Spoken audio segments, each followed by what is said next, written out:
Hello ways அனைவருக்கும் 2026 ஆண்டுக்கான குரு பயிற்சி வாக்கிய பஞ்சாங்கத்தின்படி மே 26 தேதியும் திருக்கணித பஞ்சாங்கத்தின்படி ஜூன் 2 தேதியும் பயிற்சியானது. மீன ராசியில் பிறந்த அன்பர்களே, நீங்கள் எப்போதும் எல்லாருக்கும் உதவி மனப்பான்மை உள்ளவர்கள். எந்த காரியம் செய்தாலும் பிற நம்பும்படி செய்பவர்கள். முதிர்ந்த ருசியுடன் கூடிய உணவை உண்பார்கள். வாழ்க்கையில் ஏற்படும் தாழ்வு முன்னேற்றம் இரண்டையும் ஒரே மாதிரியாக எடுத்துக்கொள்வார்கள். உடல் வலிமை உள்ளவர்கள். எந்த காரியத்தையும் திட்டமிட்டு செய்து அதில் வெற்றியும் பெறுவார்கள். மற்றவர்களுக்காக இறக்கப்படுவீர்கள். கம்பீரமான நடை உள்ளவர்கள். 26/5/2026 அன்று குரு பகவான் ராசியிலிருந்து தனவாக்கு குடும்பஸ்தானத்துக்கு மாறும். குரு பகவான் தனது 5ஆம் பார்வையில தொழில் ஸ்தானம், தனது 7ஆம் பார்வையில அயனசயன போகஸ்தானம், தனது 9ஆம் பார்வையில தனவாக்கு குடும்பஸ்தானம் ஆகியவற்றை பார்க்கிறார். குரு பகவான் பயிற்சியாகி உங்கள் தனவாக்கு ராசியில் இடம்பெற்றுள்ளார். குருவின் பார்வபதியும் ராசியின் வழியாக உங்கள் நற்பலன் கிடைக்கும். குடும்பத்தில் பணத்தேவை அதிகரிக்கும். கையிருப்பு கரைவதோடு கடன் வாங்க வேண்டிய நிர்பந்தம் உண்டாகும். வீடு வாகன வகையில பராமரிப்பு செலவு கூடும். வாகன பயணத்தில் மிதவேகத்தை பின்பற்றுவது அவசியம். புத்திரர் உங்கள் சிரமத்தை அறிந்து உதவி செய்ய முன்வருவர். அவர்களின் ஒத்துழைப்பு கொண்டு பெருமிதம் கொள்வீர்கள். கல்வி வேலைவாய்ப்பில்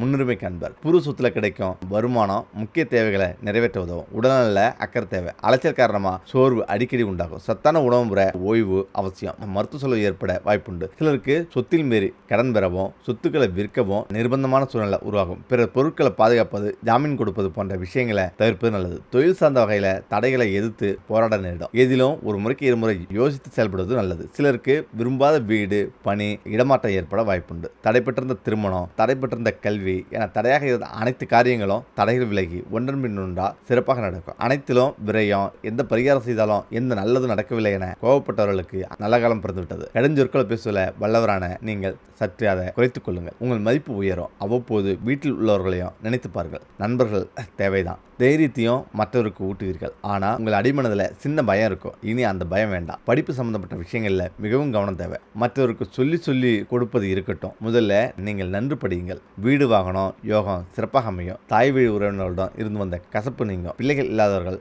பாக்கியம் கிட்டும். பிள்ளைகள் உங்கள் மேல் பாசமாக இருப்பார். ஆனாலும் நீங்கள் அவர்கள் மேல் சின்ன சின்ன பாசங்களை கொண்டிருக்கிறீர்கள். அவர்கள் மனசாட்சிக்கு பயப்படுவார்கள். உஷ்ணம் சம்பந்தப்பட்ட வியாதிகள் வரலாம். கவனம். வாழ்க்கை துணையுடன் உரசல்கள் ஏற்படலாம். விட்டு கொடுத்து அனுசரித்து போங்கள். வாகனங்கள் கையாளும் போது கவனம் தேவை. வேகம் கூடவே கூடாது. ஒரு இடத்துக்கு கிளம்பும் முன் சீக்கிரம் கிளம்புங்கள். எந்த நேரமும் டென்ஷனாகவே இருக்காதீர்கள். தந்தையுடனான உறவு பிரகாசிக்கும். வேலை செய்யும் இடத்தில் நல்ல பெயர் கிடைக்கும். சிலருக்கு அவார்டுகள் கிடைக்கலாம். எங்கு முதலீடு செய்வது என்பதனை தகுந்த ஆலோசனை பெற்று செய்யுங்கள். நீங்களாகவே எதிலும் முயற்சி செய்து பார்த்தல் கூடாது. வியாபாரிகள் லாபத்தை தக்க வைத்துக் கொள்ள விடாமுயற்சி தேவைப்படும். அளவான உற்பத்தியில சீரான லாபம் காண்பர். தொழிலாளர்களின் ஒத்துழைப்பு கிடைக்கும். தொழில நிதானம், கடின உழைப்பு ஆகியவற்றை பின்பற்றுவது அவசியம். அரசு தனியார் துறையில் பணி செய்பவர்கள் பணிகளில் தாமத நிலையை சந்திப்பர். நிர்வாகத்தினரின் குறிப்பறிந்து செயல்படுவது அவசியம். இல்லாவிட்டால் மேலதிகாரிகளின் அச்சுறுத்தலுக்கு ஆளாக நேரிடும். எதிலும் கவனமுடன் செயல்படுவதால் நிலைமை சீராகும். சலுகை பெறுவதில் நிதானம் அவசியம். குடும்ப பெண்கள் சிக்கனத்தை பின்பற்றுவதால் கடன் தொல்லையில் இருந்து தப்பிக்கலாம். கணவரின் அனுமதியின்றி பிறரிடம் கடன் பெறக்கூடாது. புத்திரப்பேர் வகையில அனுகூலம் உண்டு. சுயதொழில் புரியும் பெண்கள் அளவான உற்பத்தி, சுமாரான விற்பனை என்ற நிலை அடைவர். படிப்புல மந்தநிலை நீங்கும். ஆரம்ப மேல்நிலை பயிலும் மாணவர்கள் பெற்றோர் அறிவுரையை ஏற்பது எதிர்கால நலனுக்கு வழிவகுக்கும். அரசியல்வாதிகளுக்கு மக்கள் மத்தியில செல்வாக்கை தக்க வைத்துக் கொள்ள போராட வேண்டி வரும். சமூக பணிகளை நிறைவேற்றுவதில் காலதாமதம் உண்டாகும். அதிகாரிகளிடம் மோதல் போக்க கைவிடுவது நல்லது. ஆதரவாளர்களின் ஒத்துழைப்பை பெற அதிக பணம் செலவழிப்பர். அதே நேரத்தில் உங்கள் வீட்டில் ஏழ்மையா, எப்பொழுதும் கடன் பிரச்சனை உள்ளதா, இந்த உப்பு பரிகாரத்தை செய்யுங்க. ஒரு மாதம் முடிவதற்குள்ள இந்த பலன் கிடைக்கும். இந்த சிறிய பரிகாரத்தை செய்வதன் மூலம் நீங்க பல மடங்கு அதிகமான பலன்களை பெறுவீங்க. உப்பு சுக்கிரன் மற்றும் சந்திரனுடன் தொடர்புடையது. சுக்கிரன் கிரகம் ஒருவருக்கு நல்லதாக இருந்தா உலகில் எந்த சக்தியாலும் அவர் கோடீஸ்வரர் அவதை தடுக்க முடியாது. சுக்கிரன் ஒருவரை உருவாக்க முடியும். மேலும் சந்திர கிரகணம் ஒருவரின் நிதி நிலையை மேம்படுத்த முடியும். எனவே இந்த மாதத்துல குறிப்பா வெள்ளிக்கிழமைகள்ல வீட்டில் சிறிதளவு உப்பை வைத்திருங்க. குடும்பத் தலைவர் அதை 7 முறை ஒரு காயத்தில் போடுங்க. ஒரு காயத்தில் சுற்றி ஓரமா வைக்கும். இப்போது 2.5 கிலோகிராம் எண்ணெய், அரிசி, 100 கிராம் உளுந்து, 50 கிராம் உலர்ந்த சிவப்பு மிளகாய். இப்பொழுது இந்த பொருட்கள் அனைத்தையும் சேகரித்த பிறகு ஒரு ஏழை முதியோருக்கு குறிப்பாக வெள்ளிக்கிழமை அன்று தானம் செய்யுங்க. இந்த பரிகாரத்தை மாதத்தின் முதல் பகுதியிலே செய்துவிட்டு அமைதியாக உங்கள் வீட்டிற்கு திரும்ப வேண்டும். பிறகு உங்கள் நிதி நிலைமை படிப்படியாக மேம்படுவதை நீங்கள் கவனிப்பீங்க.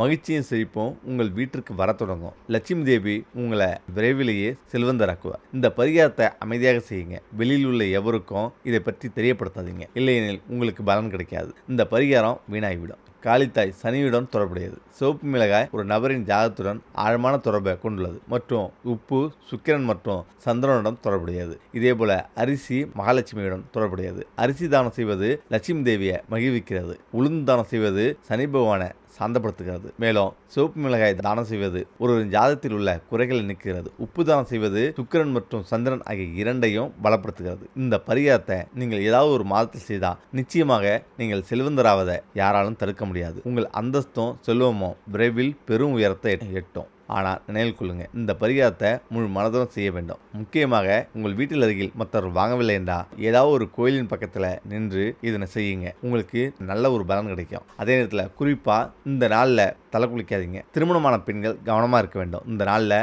தலைமுடியை கட்டுவது குடும்பத்திற்கு சிக்கலை கொண்டு வரும். உங்கள் குழந்தைகளுக்கு எது வேண்டுமானாலும் நடக்கலாம். இந்து சாஸ்திரங்களில் பல பாரம்பரியங்களுக்கு இன்றும் சிறப்பு முக்கியத்துவம் அளிக்கப்படுகிறது. திருமணம் மற்றும் இறுதி சடங்குகளை தவிர இது போன்ற பல பாரம்பரியங்கள் இன்றும் உள்ளது. வாரத்தில் சில குறிப்பிட்ட நாட்களில் திருமணமான பெண்கள் தங்கள் தலைமுடியை தலை குளிக்க வேண்டாம். அவருடைய கணவர் சிரமங்களை சந்திக்க நேரலாம். குழந்தைகளும் குடும்பமும் கூட சிறிது பாதிக்கப்படலாம். திருமணமான பெண்கள் எந்த நாளில் தங்கள் தலைமுடியை மழிக்கக்கூடாது? புதன்கிழமையிலிருந்து தொடங்கும். குறிப்பாக திருமணமாகாத பெண்கள் புதன்கிழமை அன்று தங்கள் தலைமுடியை மழிக்கக்கூடாது. ஒரு திருமணமாகாத பெண் புதன்கிழமை அன்று தன் தலைமுடியை கழுவினா, அதாவது தலை குளிச்சா, அவளுடைய சகோதரன் உங்களால் கற்பனை கூட செய்ய முடியாத அளவுக்கு ஒரு பெரிய பேரழிவை சந்திக்க நேரலாம். திருமணமாகாத பெண்கள் புதன்கிழமை அன்று தங்கள் தலைமுடியை கழுவதை முடிந்தவரை தவிர்க்க வேண்டும். ஒரு திருமணமான பெண் வியாழக்கிழமை அன்று தன் தலைமுடியை கழுவினா, தலை குளிச்சா, அவருடைய கணவனின் ஆயுள் காலம் குறைகிறதா. திருமணமான பெண்கள் வியாழக்கிழமைகளில் தவறுதலாக கூட தங்கள் தலைமுடியை கழுவோ அல்லது நகங்களை வெட்டவோ கூடாது. வியாழக்கிழமைகளில் நீங்கள் வீட்டை துடைக்கவோ துணிகளை துவைக்கவோ கூடாது. நீங்கள் இதை செஞ்சா உங்க குடும்பம் ஒரு பெரிய பேரழிவை சந்திக்க நேரலாம். திங்கட்கிழமை ஒரு துன்ப நாள். ஒரு திருமணமான பெண் திங்கட்கிழமை தன் தலைமுடியை கழுவினா அவளுடைய மகள் அல்லது மகன்கள் ஒரு பெரிய சிக்கலை சந்திக்க நேரலாம். குடும்பம் கடுமையான நிதி நெருக்கடியை சந்திக்கலாம். இத்தகைய சூழ்நிலையில திருமணமான பெண்கள் திங்கட்கிழமைகளில் தங்கள் தலைமுடியை கழுவவே கூடாது. குடும்பத்தை சிக்கலிலிருந்து பாதுகாக்க நீங்கள் இந்த விதியை பின்பற்ற வேண்டும். ஓகே, இந்த வீடியோ எப்படி செய்கிறேன், மீண்டும் இடத்துல சந்திப்போம். நன்றி, வணக்கம்.